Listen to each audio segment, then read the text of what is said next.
If you're just starting out with chess, this video could save you months of frustration and maybe even some money.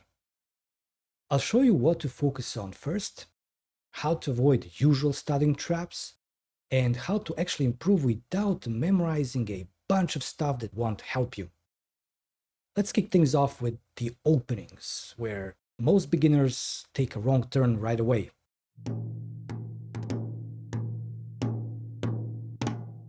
Most of the time, studying openings turns into a totally pointless routine, and it usually falls into these two traps.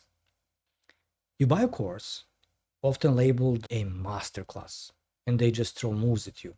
e4, e5, knight f3, knight c6, bishop b5, a6. But there's no explanation, no basic principles, no idea why the moves are played. You're just memorizing some random piece movement, and that's not real learning. You might leave knowing the name of the opening, and that's all. Then you hop on YouTube and see a video titled "Winning 6 Moves with this Opening Trick." It's got 1,000,000 views. The creator has a massive following, so it has to work. And yeah, maybe it does work, until someone plays one slightly different move. Suddenly you are completely lost, because you weren't really playing chess, you were playing a trick. Even if you score a few quick wins, your understanding of chess isn't better. And when the trick stops working, so do your wins. So what should you do instead? Forget the traps, tricks, and memorizing lines. Just learn the basic opening principles, the stuff that actually works in every position. Develop your pieces, control the center, and get your king to safety. And here are 2 bonus guidelines, both connected to the first point. Don't move the same piece twice early on. Your other pieces are still sitting at home, waiting for their turn. And 2, don't bring your queen out too soon. Your opponent will chase her around while they develop their pieces for free. Let's walk through a few opening moves and notice how each one has a purpose. e4 controls the center and opens lines for the queen and bishop. e5, knight f3 develops a piece, hits the e5 pawn, controls the center, and helps you castle faster. Knight c6 defends the pawn, develops a piece, controls the center. Bishop b5 develops another piece, puts pressure on the knight, which is defending e5, and clears the way to castle. This is how you should think in the opening. No London system autopilot, no cheap Vienna or England gambit tricks, just clear purpose behind every move. Now, when it comes to studying openings as a beginner, here are 2 books I always recommend. Discovering Chess Openings by John Ems, a fantastic starting point. The subtitle says it all: building opening skills from basic principles. If you're just getting into openings, this is the only book you need. Full stop. Logical Chess Move by Move by Irving Chernev. This one goes a bit deeper. I give it to my students once they are ready to think beyond the opening. It connects the opening to the middle game and explains the reasoning behind every single move. These books will help you understand openings, not just memorize random stuff.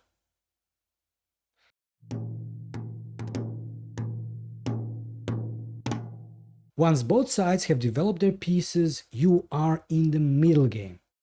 And most beginners have no clue what to actually do here. Let's keep it simple and use just a couple of self-evident ideas when building a plan. Piece activity. Ask yourself, which of my pieces is doing nothing? How can I get it into the game? That's how you start forming a basic plan. You don't need to read a strategy manual to spot this. It's usually obvious. A piece is active if it controls more squares and has options. Now for the second one, targets. Is there a piece far from home, short on space? Is their king still stuck in the center? These things are a bit trickier to notice at first, but your intuition will start picking them up naturally over time. Now, before we move on, let's go over a few common mistakes you'll want to avoid. Don't attack just for the sake of attacking, or throw in a check just because you can. It might feel like you're doing something, but most of the time it leads nowhere. Don't make random moves just because you're stuck.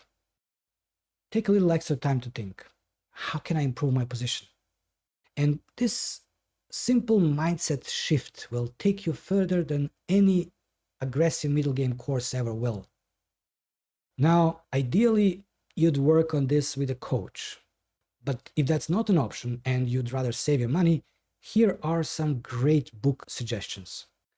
First one, without any doubt, is Step by Step Method by Brunia and Wichgarden, specifically books 5 and 6. These final two books in the series are perfect for beginners who want to explore more complex ideas like strategy and planning. And of course, the one we already mentioned in the opening section, Logical Chess Move by Move by Irving Chernev. He doesn't stop at the openings. He takes you all the way into the middle game, showing simple, beginner-friendly plans along the way.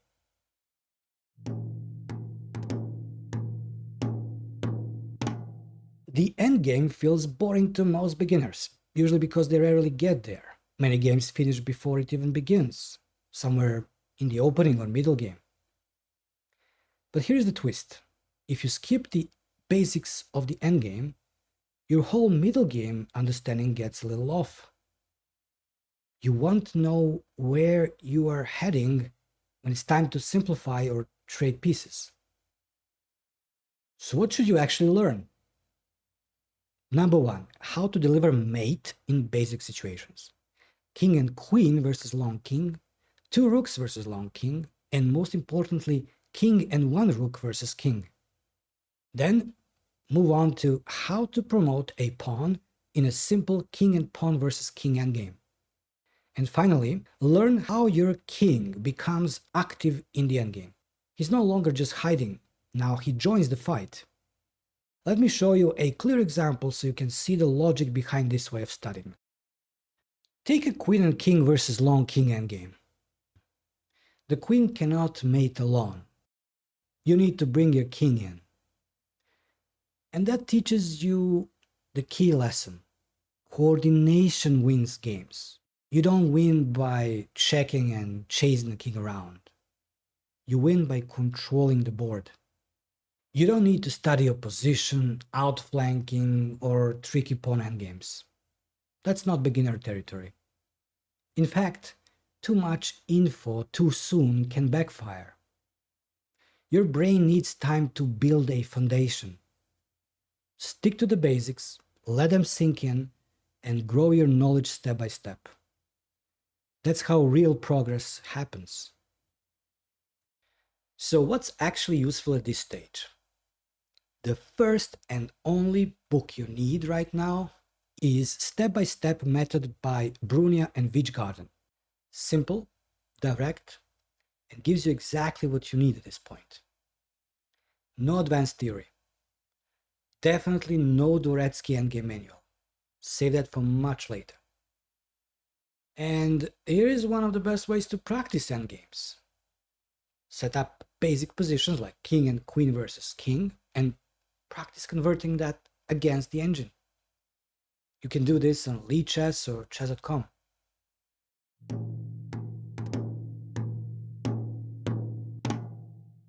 Tactics are your main weapon as a beginner and the fastest way to start winning more games. They also sharpen your ability to think ahead, visualize moves, and recognize patterns. Eventually, you start asking questions like, what's undefended? What's under attack? Can I force something? And as you keep practicing, your brain naturally starts calculating, spotting threats and thinking for both sides, almost without realizing it.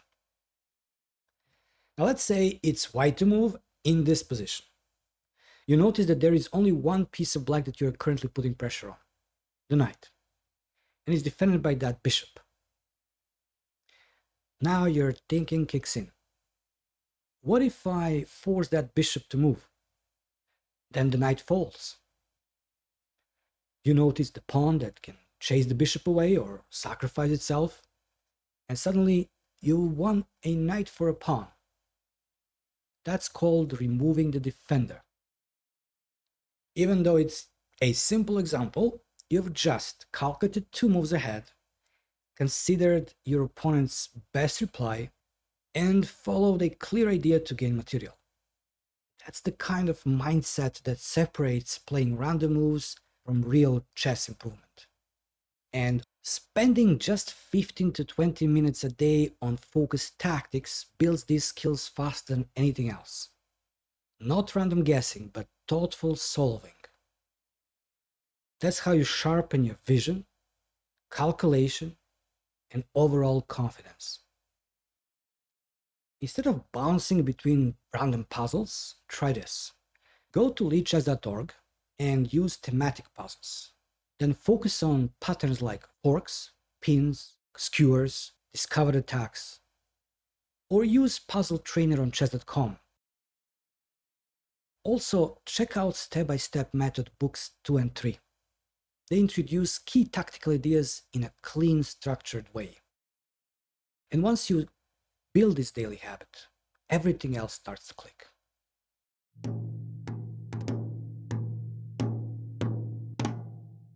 The order I explain things in this video isn't the order you should follow.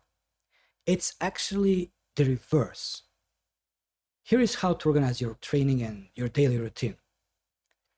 Tactics, your number 1 priority if you want to start winning. Endgames, just the basics.